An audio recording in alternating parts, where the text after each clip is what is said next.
Logan, Waltham City Councilor and Chairman of the Waltham Democratic City Committee.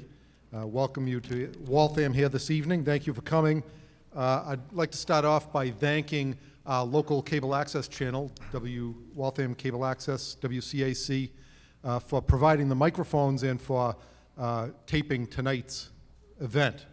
I'd like to start off as well with a shameless plug for an event that the Waltham Democratic City Committee holds annually on Sunday, April 10th, 2011, from 11:30 to 1:30 at the Piety Corner Club on Worcester Lane in Waltham. The Waltham Democratic City Committee will host our 6th annual Heroes Brunch. We'll honor one organization, the IBEW, and two long-time individual Democratic leaders in our city, Bill Fowler, Vice Chairman of the Waltham Democratic City Committee, and Rhonda Bourne, a Democratic State Committee member from Waltham. We encourage you to get your tickets early because seating is limited. Tickets will be $35 in person and $40 at the door. And there are flyers and information on this event on the table outside, so please attend our wonderful annual event.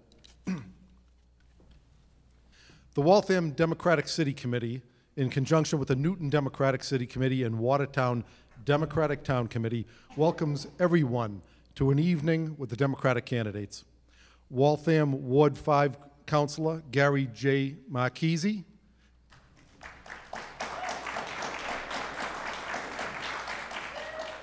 Newton Ward 1 Alderman at Large Allan J. Ciccone Jr., and Watertown District D Town Councilor John Lawn.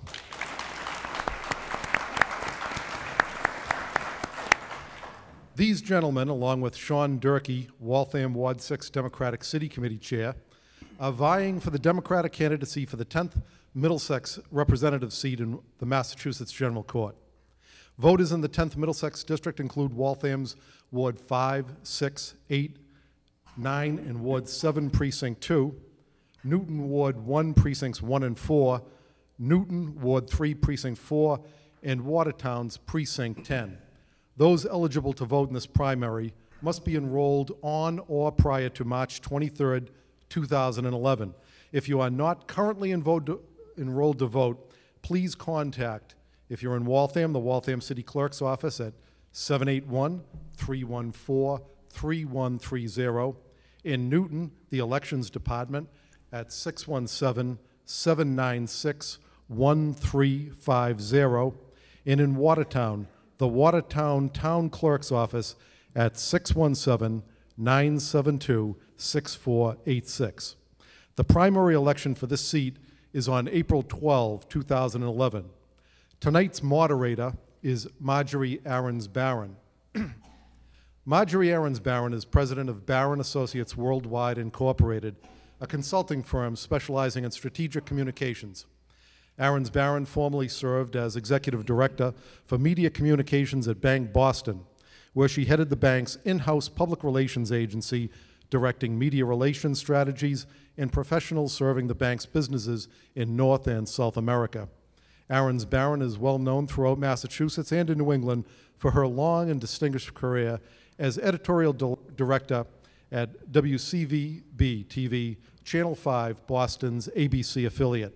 From 1979 through 1988, she also produced and often hosted 5 on 5, at one time the nation's longest-running, locally produced public affairs discussion program. And she still appears as a commentator on local broadcasts and cable stations. For many years, she also produced the station's political candidate forums. She has been honored with numerous awards, including 3 New England Emmy Awards, and for 5 consecutive years, the National Award for Excellence in Television Editorials from the National Broadcast Editorial Association. As a recognized shaper of public opinion, she editorialized on issues as diverse as utility regulation, healthcare and technology, economic policy, and international trade. She currently writes a blog, www.marjoriearonsbarron.blogspot.com, on politics and public policy. Arons-Barron is often sought as a public speaker and forum moderator by trade associations, colleges, and businesses, and we are very fortunate to have her here tonight and that she has donated her time to give us this forum the air of professionalism we desired. Marjorie Arons-Barron. Thank you very much. Thank you all, and thank you, Robert. As you heard, April 12th is the big day when Democrats will select from among 4 candidates on the final ballot in this special election to fill Representative Peter Katoujian's seat. Representative Katoujian, as you all know, has been named Middlesex County Sheriff to fill a vacancy caused by Sheriff Jim DiPaolo's death. The winner of the Democratic primary next month will face off against Republican James Dixon on May 10th. Tonight, we're going to give the Democratic candidates a chance to tell us a little bit about who they are and why they think that they should be your next state representative from the 10th Middlesex District. We're going to ask questions that are most likely to come into consideration in the House of Representatives. So here's the plan. Each candidate will have a chance to answer the question posed. After each candidate addresses the same question, we will invite rebuttal. And finally, a more informal discussion of the issue if warranted. We'll also invite members of the audience to ask questions, so I urge you to jot your questions down as we go along. Facilitating the audience participation will be Charlie Shapiro, Newton Ward 6 Alderman at Large and producer on New TV of Newton News. A heads up, please write your question down and make sure that when you do ask the question, it is in the form of a question rather than a speech. At the end of this forum, we hope to have left no important issue unexplored. So, on to the introductions. Allan J. Ciccone has represented Ward 1 in Newton as an at-large alderman since being elected in 2007. The second Ciccone to serve the people of Newton, Jay Ciccone followed his father, Allan Sr., in that role. Jay Ciccone's experience as a 17-year veteran police officer gives him an opportunity to work with the public on a day-to-day basis. Prior to becoming a police officer, he worked as a small business owner in Waltham. A father of 4, Jay says he understands the importance of strong community, public safety, and excellent educational opportunities. John Lawn from Watertown has been a member of the Town Council for the past 6 years, representing District D. Lawn, 42 years old, is that right? Correct. Is a 1991 graduate of Merrimack College and worked for Fidelity Investments for 11 years before starting his own business in 2004, Charles River Real Estate. As chairman of the Watertown Police Station Building Committee since 2006, Lon oversaw a $15.3 million project to build a new state-of-the-art station that, he says, quote, came in under budget and will serve this community for many years to come. John and his wife Shannon are the parents of 5 children at the Cunniff Elementary School in Watertown. John also is a volunteer coach for many youth sports teams and participates as a board member at the Watertown Boys and Girls Club. Gary J. Marchese, the Waltham City Councilor from Ward 5, is a graduate of Waltham High School, UMass Amherst, and Suffolk University Law School. He has been on the Waltham City Council since 1998. He has been practicing family law in Waltham since 1982. Gary is past president of the West Suburban Bar Association and serves as a member of the Salvation Army Advisory Board and on the Sacred Heart Parish Council. Councilor Marchese is a lifelong Waltham resident. Gary and his wife Janice, who teaches at Waltham High School, are the parents of 2 children, Carolyn and Clint. Candidate Sean Durkee is not participating in tonight's forum due to a previous commitment. An Iraq war veteran, Waltham resident, and Ward 6 Democratic Committee Chair, 42-year-old Durkee holds an MBA from Bentley College and works as a financial analyst for Lincoln Labs. His father, William Durkee, will make a statement tonight on Sean's behalf. So, enough with the introductions. We'll start with Mr. Durkee's statement and proceed to hear from the candidates who are able to participate tonight. Mr. Durkee. Thank you. I am Bill Durkee, Sean's father. I represent Sean this evening, and I am the chair of the Ward 1 Waltham Democratic Committee. His Irish mother has a saying that a promise made is a debt unpaid. She's also a member of the Waltham Democratic City Committee. In December of 2010, Sean made a promise to attend an event on this same evening. Sean, as the chairman of Waltham's Ward 6 Democratic Committee, is really disappointed not to be here. When tonight's date was announced, Sean made the immediate response he would not attend, because a promise made is a debt unpaid. Now, if there are any questions about anything that anyone would ask Sean to address, please present them to Sean's campaign manager, Kelly Durkee Irwin. Where are you, Kelly? Right here, and she will attempt to get the correct answers. She's also a member of the Waltham Democratic City Committee. Sean has overcome adversity all his life, and he won't hesitate to challenge adversity as your state representative. He earned his Eagle Scout Award, hiking, camping, and paddling in the wilds of New York and Canada in the Buffalo winters under tarps, not tents, as a teenager. He knows adversity. He's a college graduate, as had been previously stated, and earned his MBA at Bentley College in finance. He has spent 20 years working in finance in the banking, brokerage, and now at an MIT think tank. Sean promises to apply his finance skills to every aspect of state government. Sean is a combat veteran, still serving in the Massachusetts National Guard. This muddy picture was typical of the adversities during his year in Iraq. During 2010, as he continues to serve, he participated in three missions to South Korea, Tajikistan, and Germany. He promises to fight the adversities of veterans, such as homelessness, when he is elected. As a veteran, he believes adversities are to be overcome, not to remain as insoluble problems.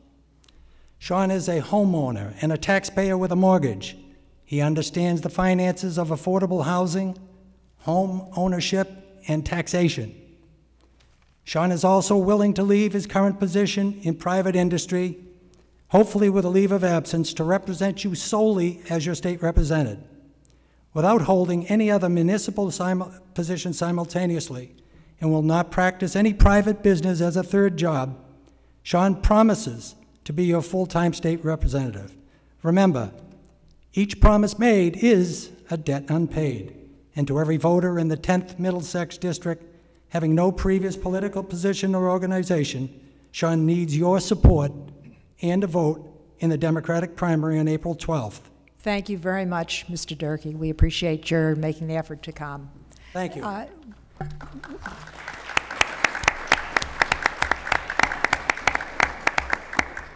Next, we'll hear from John Lawn. John? My name is John Lawn, and I would like to thank the Newton, Watertown, and Waltham Democratic Committees for having this event tonight. I am the third of 6 children born to John and Mary Lawn of Watertown. My parents both immigrated from Ireland. My father was a police officer for 32 years, and my mother was a nurse. My mother Mary is here tonight, and I just wanted to acknowledge her. After returning from college, I became very involved in the community that had given so much to me. I became a Special Olympics volunteer, an assistant basketball coach at Watertown High School, a Youth Basketball Association member, and I still serve on the board of directors of the Watertown Boys and Girls Club. My wife Shannon and I bought a house on Pilgrim Road, which is next to the next street from where I grew up.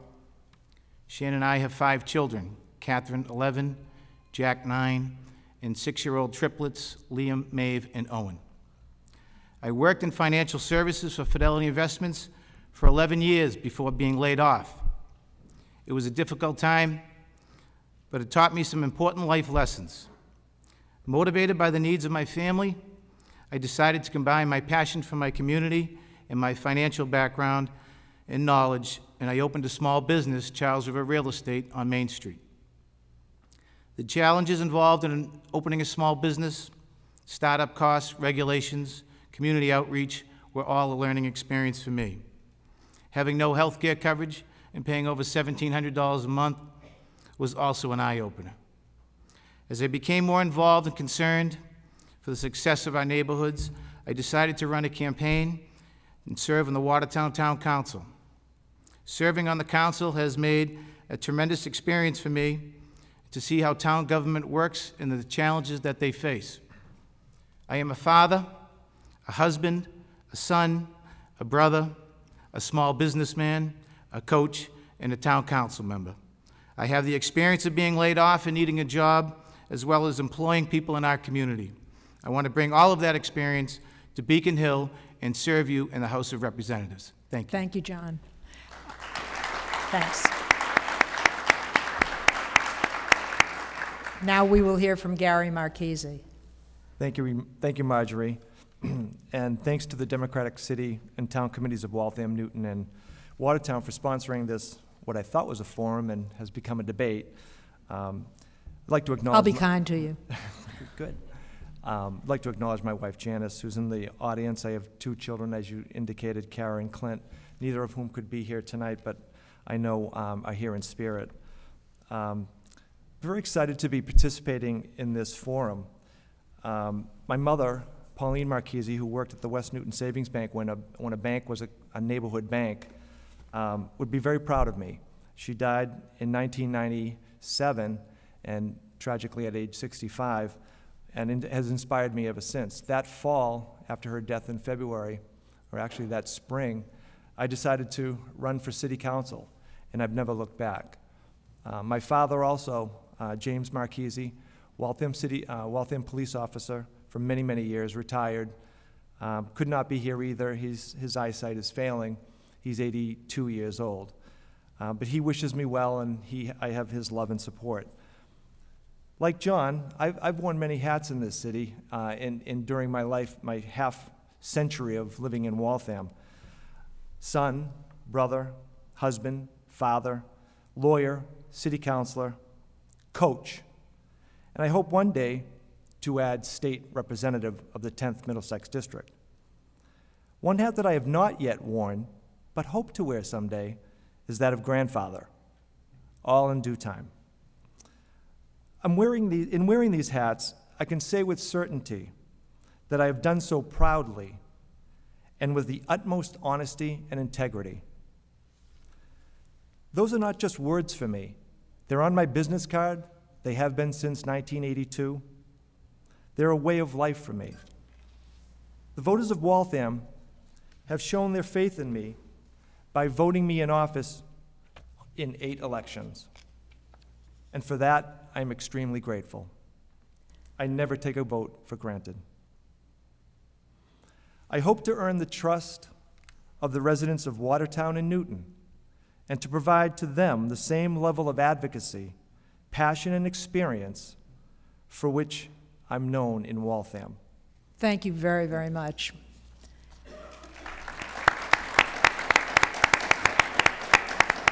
And now we'll hear from Jay Ciccone.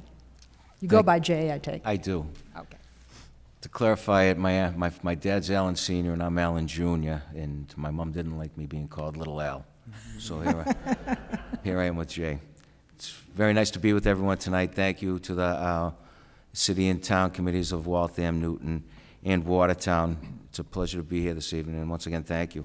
I started off many years ago as a small business owner in the city of Waltham.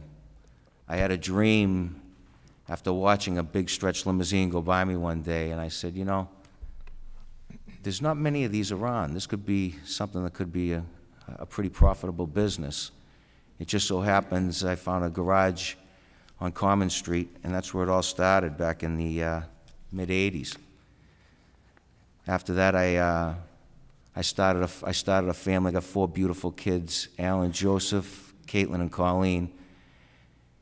And then after the 10 years of being a small business owner, the opportunity came for me to become a police officer, just as well as follow my dad's footsteps.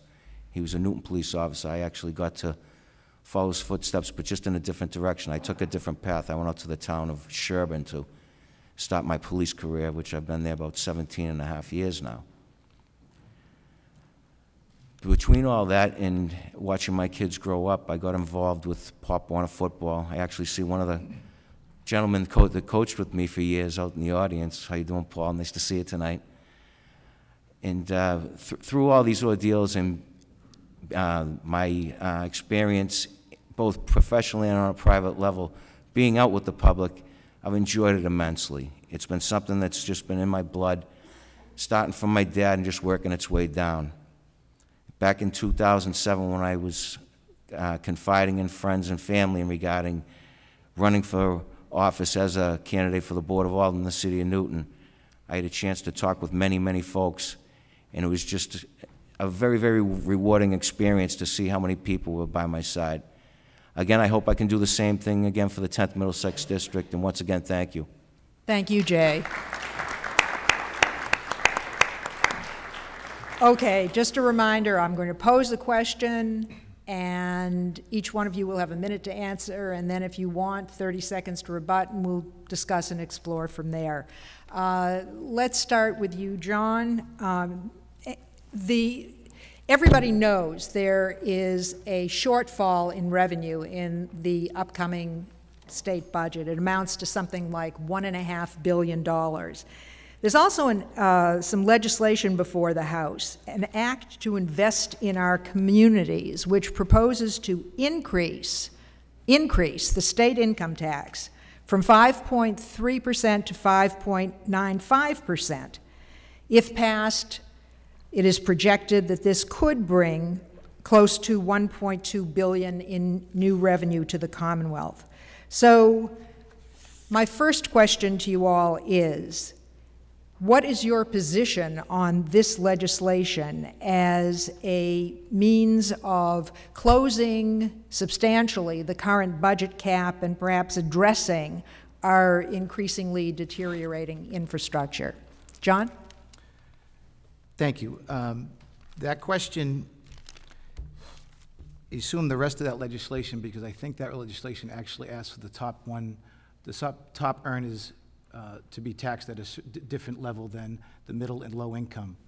And that's something that I would be in favor of, is not to tax the middle income people, the working families, and the low income people, because the disparity in the spread between the high income and low income is just far too much. So I would support that at that level if it was on the top earners, but not on the middle class and the low income people. Thank you. Gary? Absolutely will not support an increase in the income tax. I looked through the budget pretty carefully, and there's a few, not really hidden, but there's some tax increases, or let's say fee increases in this budget that, you know, I probably would not support either. One is the bottle bill addition of a 5-cent redeemable amount to either coffee-based drinks or juices or soft drinks. And at first glance, it seems like a good thing. I think it's anti-business. Obviously, the cost would be, you know, passed on to the consumer. I just think in this economy, I don't think we can be anti-business in any way. There's an auto insurance surcharge in this budget that I don't agree with either. It supposedly or allegedly will generate about $8 million in revenue. I just can't support something that looks like a tax in this budget, even though it's an austere budget in a tough economy. Okay, Jay, what's your position on that increase in the income tax? The income tax increase is I'm against. I know we're in fiscal difficult times right now, and the increase would help out the budget throughout the state, but my feeling is it's still a tax on the people. People are going through tough times right now. The elderly are putting aside their medications to heat their homes. It's just a very, very, very tough time, and we're in tough situations, and I think we should look further into other ways of generating revenue than to tax folks and try to make up that revenue through the taxation, the raise of the taxation. Before we go into a discussion of this, is there anyone who wants to rebut at anything directly, or should we just proceed to discuss this? Let me ask you this, John. If this income tax increase is tiered, won't that actually require a constitutional amendment because we don't have a provision for a graduated income tax in the Commonwealth? Right, and that's the only thing I would support if it was a graduated. I would only support something that only did not tax the middle class and the low income. It's the top 1% of earnings that of people that the disparity between there and the low income is just far too high. But certainly we have to be creative in finding different ways to raise revenues besides taxes. And there's certain things that have gone on, and one thing that happened in Watertown with one of our representatives has been talking about is certain things like when the telephone, early in the 20th century, there was tax loopholes that when they were promoting the telephone industry, that the telephone companies were not paying taxes on the telephone poles, and they still aren't. And that's legislation that's pending. That's something that I would support. That's something that would raise, just for the city of Watertown, over $450,000. But it levels the playing fields for companies that they're all playing in the same field. So that's stuff that I would support. Well, that telephone tax would go to the local community, right? Correct. Now, we have, Gary, you said that you don't support the automobile surcharge, you don't support the increased bottle fee. I hear what you're against. We have a $1.5 billion budget cap. I'd like to hear from each of you what you are for. How do you propose to eliminate this $1.5 billion budget gap? Well, there's a few ways, I think. One, I'm going to bring up the gambling bill only because it is a source of revenue. It's a possible source of revenue. I have issues with it, but I'm going to keep an open mind with the gambling bill as a possible source of revenue. But I'm not really banking on that for a generation of revenue in this state. I think there's other cuts that can be made in this budget. In particular, we have what's called Commonwealth Care. This is so confusing. Looking through this budget, there's about five different programs the state offers for subsidized health care or health care in general. As you know, in the 2006, the Health Care Reform Act was passed and required every person, every resident of Massachusetts who is over 18 years old to get health insurance. Now, because of that, we've created this quasi-independent agency, the Commonwealth Connector, which organizes Commonwealth Care, Commonwealth Choice, Commonwealth Care Bridge Program, Health Safety Net, all of which amounts to $11.8 billion. Okay. Okay. Thank you. We're out of time. You'll have a chance to come back to that. Jay, what is your recommendation? What's your recipe, if you will, for closing that $1.5 billion budget gap? We're all talking about casino gambling, and that's a big topic right now. I believe we're behind the times. We've watched a lot of money go over the borders towards Connecticut for the past 2 decades. My feeling is we should work very hard at getting the casino gambling in place, but I want to see a certain percentage of revenue put aside for education and a plan similar to like Alcoholics Anonymous with gamblers, the same type of the programs that they have involved with that. I think it's very important that we have those in place if we are in fact going to put casino gambling there. My one other idea that I had is we're in a place right now where it's the mecca of the medical field. I would like to see more research and development, R&D here, the labs here. If we can give some tax breaks to them for maybe small tax breaks for the smaller companies, a little bit bigger for the medium and larger, for the larger companies, generate jobs, fill up some of these empty buildings, and we can start getting some revenue that way as well.